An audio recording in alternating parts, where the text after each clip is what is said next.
dentro de um contexto onde muitas provas, onde muitos fenômenos sobrenaturais iriam acontecer. A Bíblia vai dizer que quando Moisés está lá no monte e a revelação se abre para ele, Deus vai entregar para Moisés a confecção de algo chamado tabernáculo. E dentro desse tabernáculo, muitos departamentos, muitos utensílios, Deus passou todo o projeto, Deus deu tamanho, Deus deu largura, comprimento, Deus estabeleceu medidas, onde todas essas medidas deveriam ser obedecidas rigorosamente, porque só funciona na nossa vida assim, quando Deus entrega na nossa mão o projeto, mas a altura é Ele que dá, a largura é Ele que dá, o comprimento é Ele que dá.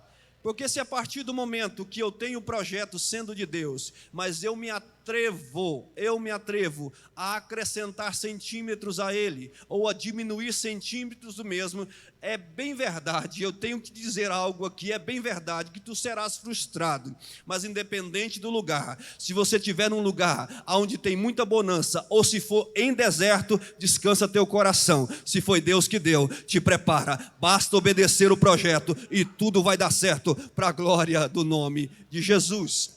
A Bíblia diz que dentro dessas confecções, dentro desses objetos a serem desenhados e construídos por Moisés, sendo auxiliados pelos seus companheiros, a Bíblia vai dizer que Deus manda ele confeccionar um altar. Eu acho interessante que quando nós falamos de altar, sempre nos arremete à ideia de unção, à ideia de graça, à ideia de presença de Deus.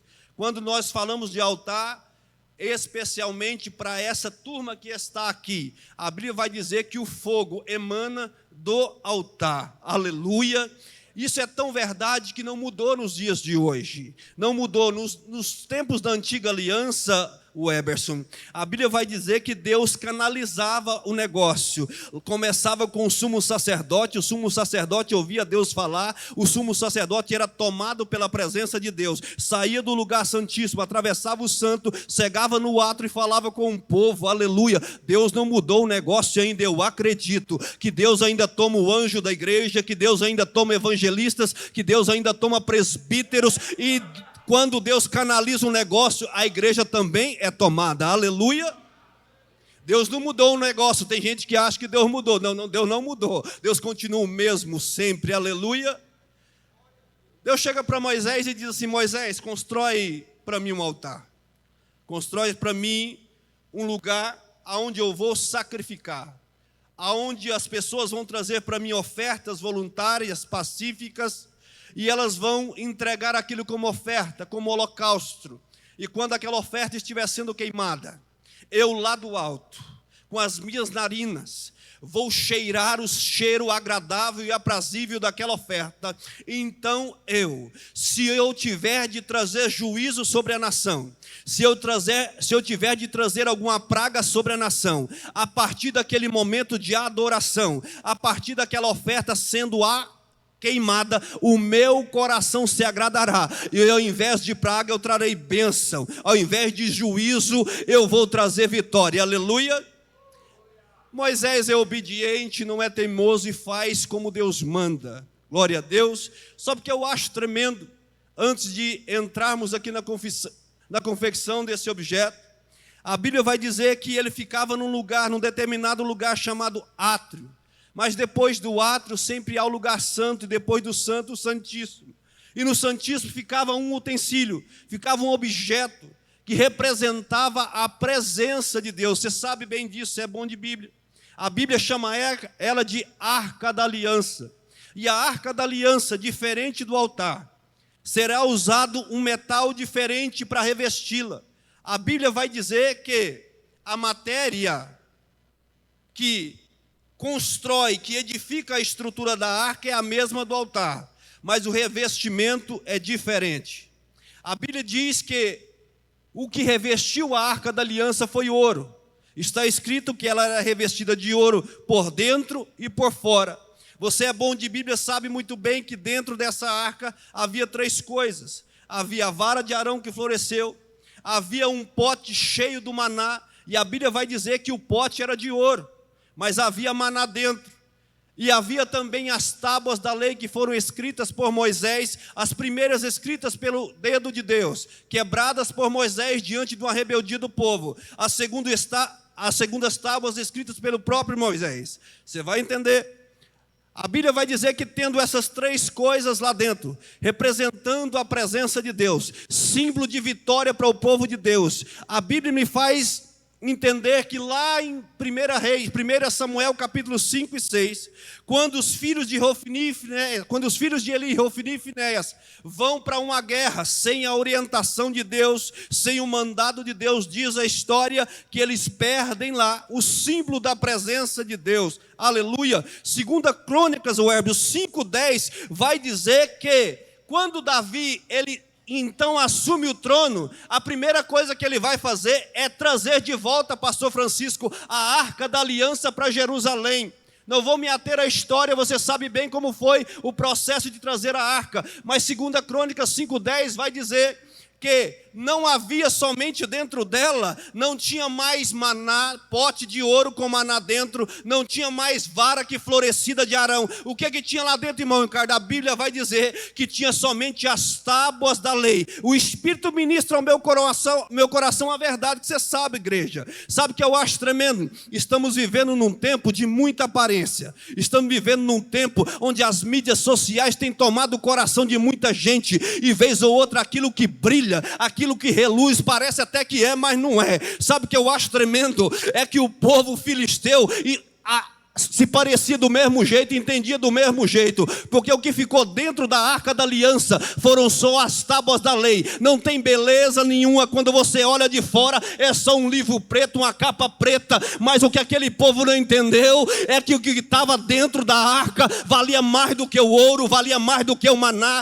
valia mais do que a vara florida. Eu venho dizer para essa geração de adolescentes: se você guardar a palavra de Deus no teu coração, o teu caminho terá luz, o teu caminho terá graça, a tua casa terá salvação, aleluia. Enquanto tem muita gente aí fora, encantado com o brilho, encantado com a beleza do mundo, vez ou outra se perdendo por tantas coisas fúteis, sem importância alguma. Aqui em Amorinópolis, na Assembleia de Deus, tem uma juventude, tem um grupo de adolescentes que ainda adora o Senhor, que ainda canta o Senhor, ou seja, é guardado pela palavra, é guardado por uma promessa. Deus chega para Moisés: Moisés, confecciona para mim um altar. Eu falei: Senhor, para que é tão importante o altar? Meu filho, para começar, o lugar aonde ele está. Ele não está no santo nem no santíssimo, ele está no átrio.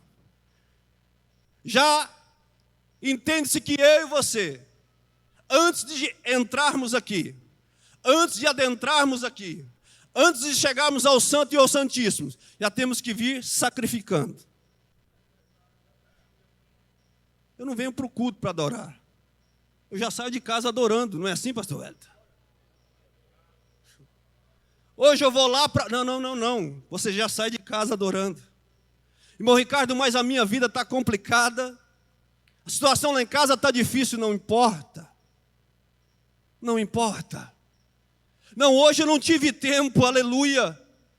Deus ministra ao meu coração a verdade para o teu aqui nessa noite. Você tem que entender que o Deus a quem você serve, Ele tem poder suficiente no céu e na terra para guardar você e a sua casa.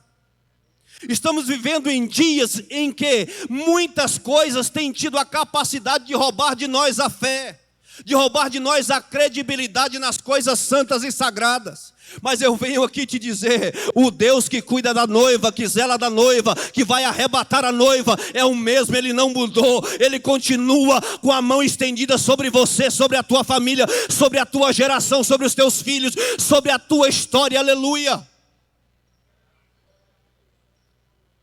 A Bíblia diz que a palavra altar, dentro dos 3 idiomas que foi escrito a Bíblia, os estudos informam que o significado da palavra altar no hebraico quer dizer lugar de matança, no grego quer dizer lugar de sacrifício, e no latim quer dizer plataforma elevada. Irmão Ricardo, o que tem isso a ver? Isso arremete-me ao sacrifício de Jesus. Porque quando eu entendo que altar é lugar de matança, quando eu entendo que altar é lugar de sacrifício, Eberson, quando eu entendo que altar é uma plataforma elevada, eu então vejo um Cordeiro Santo imaculado sendo colocado num lugar de matança, num lugar de sacrifício e sendo levantado numa plataforma elevada. Irmão Ricardo, você confundiu. Cruz não tem nada a ver com altar, porque está escrito que o altar era quadrado, aleluia, que o altar ele tinha altura, aleluia.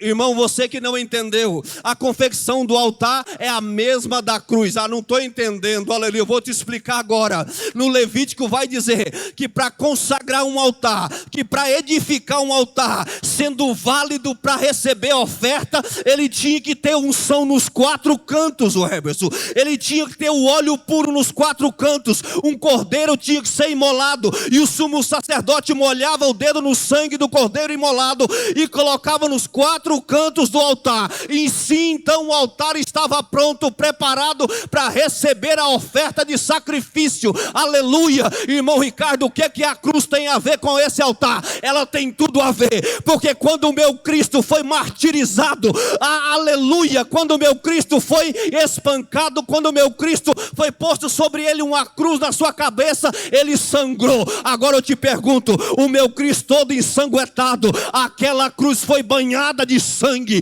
aquela cruz, ela sim foi recebida na glória, como altar de sacrifício, como lugar de matança, como uma plataforma elevada. Irmão Ricardo, você está querendo dizer que o sangue da cruz, ele autorizou, ele credenciou a oferta como pura e verdadeira, capaz de limpar os meus pecados, capaz de escrever meu nome no livro da vida. É isso que eu estou querendo te dizer. Se no altar tinha que ter oferta pura, o meu Cristo foi a oferta pura. Se o altar tinha que estar preparado, a cruz foi o altar perfeito. Se o altar tinha que ser elevado, a cruz foi elevada, aleluia.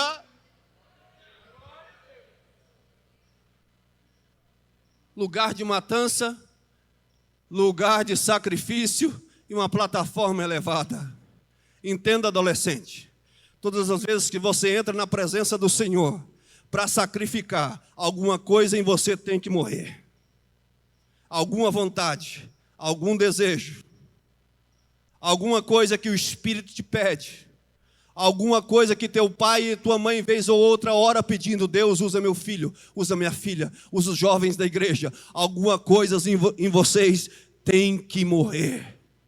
Porque altar é lugar de matança, é lugar de sacrifício e é uma plataforma elevada. Porque eu nunca vi crente, eu nunca vi um jovem, uma moça e um rapaz que renuncia ao mundo de pecado, que renuncia à pornografia, que renuncia às drogas, que renuncia ao mundo lá fora, oferecer culto em nível baixo. Eu só vejo crente, eu só vejo adolescente, jovem, moça e rapaz que adora o Senhor, pastor Wellington, oferecendo culto em plataformas elevadas, em níveis elevados. O culto de Paulo em Atos 20 vai dizer que eles tiveram que subir uma escada ao 3º andar, aonde adoraram ao Senhor. Eu venho aqui te dizer algo, meu querido: quer coisa grande, sobe o nível da adoração. Quer coisa grande, começa a jejuar. Quer coisa grande, começa a consagrar. Quer ser pregador, tem que ler Bíblia, tem que estudar. Não é de qualquer jeito, não é de qualquer maneira. Pregador, o profeta pôs a mão na minha cabeça. Então entenda uma coisa: o profeta pôs a mão na tua cabeça, mas quem dá a direção é o Espírito, quem governa é o Espírito, quem faz é o Espírito, quem aviva a igreja é o Espírito. Irmão Ricardo, o que eu faço?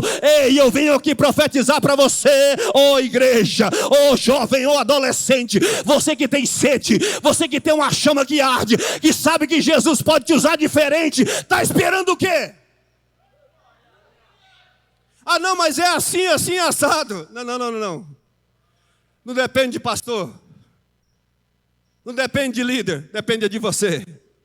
Depende do quanto você quer, depende do quanto você deseja, depende do quanto você tem sede da presença das coisas de Deus. Depende do quanto você tem coragem de renunciar às redes sociais. Depende do quanto você tem coragem de tirar tempo para orar e para ler Bíblia. Depende do quanto você tem coragem de se apaixonar por Jesus. O sentimento da paixão é diferente do sentimento do amor. É bem verdade que o amor é muito mais nobre do que a paixão, mas a paixão te faz fazer loucuras. Faz ou não faz? Quem já foi apaixonado aqui no tempo de namoro? Fazia loucuras, né? Vez ou outra tua mulher hoje te cobra. E aquelas loucuras? Pois é, era apaixonado, agora é só amor. Pois é, entenda uma coisa. Jesus também é assim. A maior loucura que ele fez é porque ele é apaixonado por você. Um Deus poderoso no céu e na terra usurpasse da glória, despisse da glória, despisse da coroa, descer aqui como homem, sofrer a vergonha da cruz por amor de você, é muita paixão. Tem que ser muito apaixonado por você, moça. Tem que ser muito apaixonado por você, rapaz. Aleluia. A Bíblia vai dizer que a arca da aliança é revestida de ouro, por dentro e por fora, feita da mesma madeira. Mas o altar, pastor Wellington, ele é revestido de cobre. Eu perguntei para Jesus, porque se fosse eu nesse projeto, irmão, eu mudaria o projeto. Eu acho que o senhor também mudaria.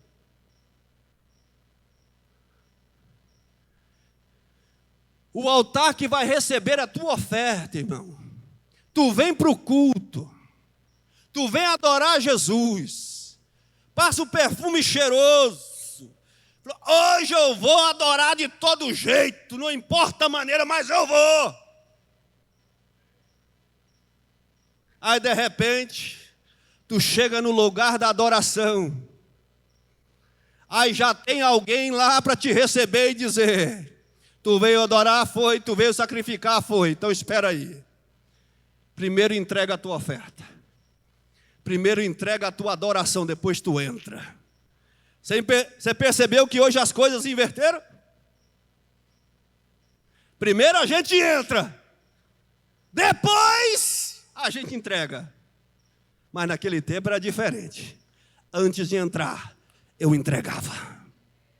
Deus está falando com alguém aqui que quer entrar, filho.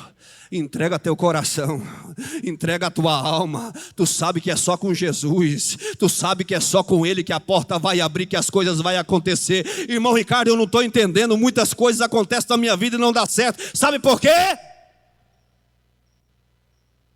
Há uma inversão de valores. Há uma inversão de valores. Entrega primeiro, depois vem, e o Senhor vai fazer na tua vida, aleluia.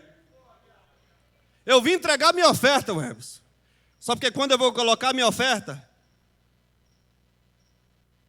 o oficial do sacerdote pega a minha oferta e coloca num altar revestido de cobre. Já me deixou contrariado, sabe por quê?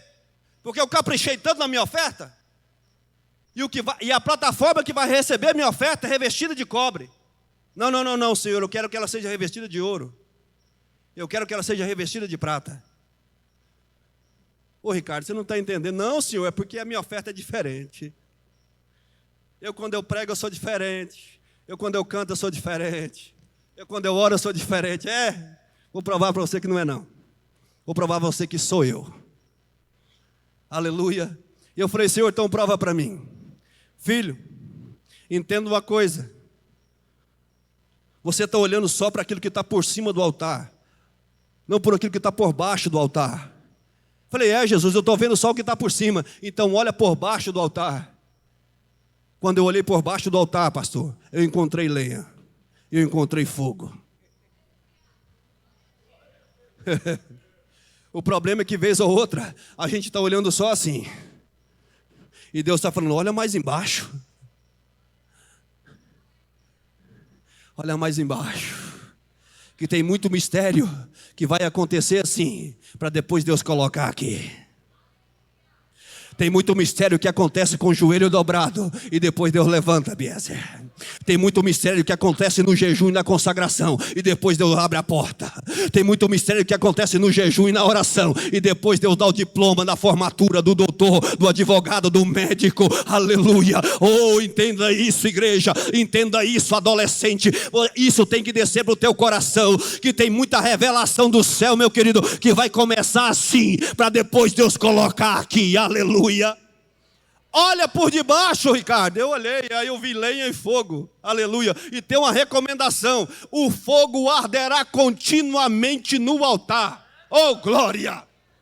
Cabe a mim e você, igreja, cabe a mim e você, jovem e adolescente, não deixar que o fogo do altar não se apague. Porque, ei, deixa eu te falar um negócio: haverá um tempo em que esses que estão aqui não estarão mais aqui, estarão na glória. Quem vai assumir isso aqui é você. Então você tem uma responsabilidade no céu e também na terra, de permanecer o fogo, de continuar que o fogo arda no altar, de entender que esse fogo não pode se apagar. Eu termino. Fica de pé. Senhor, eu não entendi por que não pode ser de ouro. Olha por baixo que você vai ver lenha e fogo.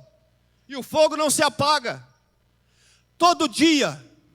Não só uma vez por ano. A oferta era recebida uma vez por ano, mas o fogo era todo dia. O fogo tinha que estar aceso todo dia. Irmão Ricardo, que hora? De madrugada tem fogo aceso. Meio-dia tem que ter fogo aceso. 6 horas da tarde, não precisa de fogo. Não, tem que ter fogo aceso. Meia-noite, tem que ter fogo aceso, aleluia. 3 horas da manhã, o fogo tem que estar aceso. Eu não sei quantas vezes você vem para o culto, se é na quinta, se é no domingo, se é na terça, mas eu tenho uma verdade para te dizer: o fogo tem que estar aceso todo dia. Todo dia. Na escola tem que estar aceso, na faculdade tem que estar aceso, no serviço tem que estar aceso, na igreja muito mais aceso ainda. Por que tem de cobre, Jeová? Por que eu não posso oferecer, Daniel, a minha oferta num altar revestido de ouro? Aí Deus falou comigo: filho, vai estudar, menino. Eu fui estudar. Aí eu entendi que dentro dos metais, entre ouro, prata e cobre, o que mais suporta a pressão do calor, o que mais suporta a pressão do fogo, não é durante um dia, Everson, não é durante um mês, não é durante 2 meses, não é durante 3 meses, não é só 6 meses de crente, não, aleluia. Sabe o que eu entendi? Que Deus estava falando comigo: filho, se tu vem me adorar, e o revestimento é de ouro, por mais bonito que seja, por mais valioso que seja, o fogo vai queimar a tua oferta, mas quando vir outro para adorar, pode ser que o revestimento vai começar a derreter, e o altar vai se queimar e vai tornar cinza. E o altar não foi feito para ser queimado, o altar não foi feito para se tornar cinza, o altar foi feito para estar preparado, para estar levantado, para estar edificado. E eu falei: Jesus, e se for de prata acontece do mesmo jeito, filho. Então Deus falou comigo: entenda, o revestimento tem que ser de cobre, porque você pode vir na segunda, na terça, na quarta, na quinta, que o cobre está lá e a oferta também. Não tem fogo que derrete o cobre, meu filho. Entende uma coisa: mas o irmãozinho lá fora é assim, mas você não é. Mas ele gosta de música assim, mas você não. Mas ele pode isso, pode aquilo, mas você não. Por quê? Porque teu nome, o teu nome não está escrito numa agenda aqui da terra. Não, não, não. O teu nome não está escrito numa agenda de telefone. Não, não, não, não, não, não, não, não. O teu nome está escrito no livro da vida. Aleluia. O teu nome está lá. É por isso que tem coisas que para você não, meu querido. Tem coisas que para você não, moça. Tem coisas que para você não, rapaz. Porque existe um revestimento que faz você suportar o fogo da provação, o fogo da tentação. Quando o pecado vem, você diz: não, não. Eu sou revestido, e eu estou sendo preparado preparado para quê? Para entrar no santo, para ir depois do santo, o santo dos santos, e depois do santo dos santos, o céu de glória. Te prepara, igreja. Oh, igreja, te prepara. Muito em breve nós entraremos no céu de glória, mas só quem vai suportar a pressão das coisas da terra. Eu quero orar com você, meu tempo já foi. Eu queria pedir a alguém para ministrar um louvor. Me deram a liberdade de passar uns minutos, e eu vou passar 2, 3 minutos, bem rapidinho. Eu quero ministrar algo de Deus na tua vida.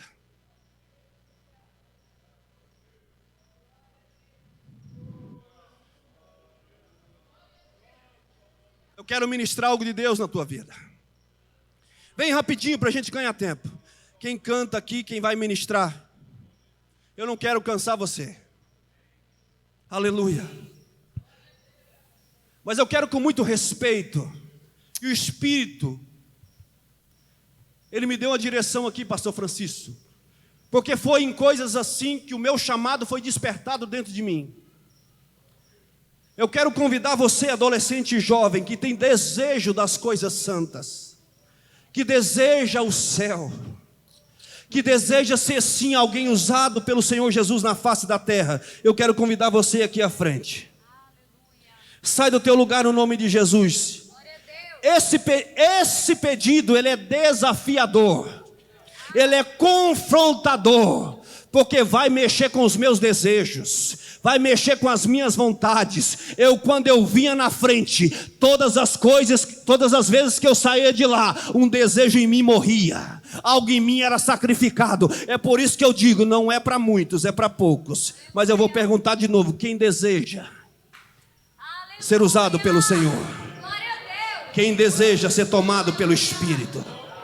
Quem deseja arder na presença de Jesus? Fica aqui na frente, aqui, por favor. Na frente do altar, é da onde emana o fogo. Fica aqui, por gentileza. Nós já vamos orar com vocês. Deixa eu te falar um negócio.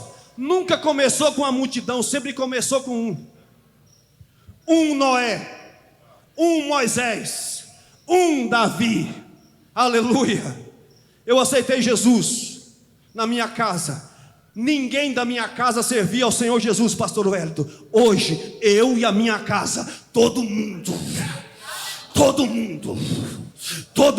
aleluia, vai morar no céu.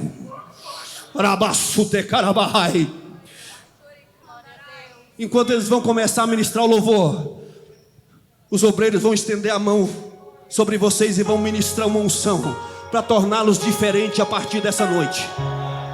Te prepare, muitas coisas em vocês serão mudadas.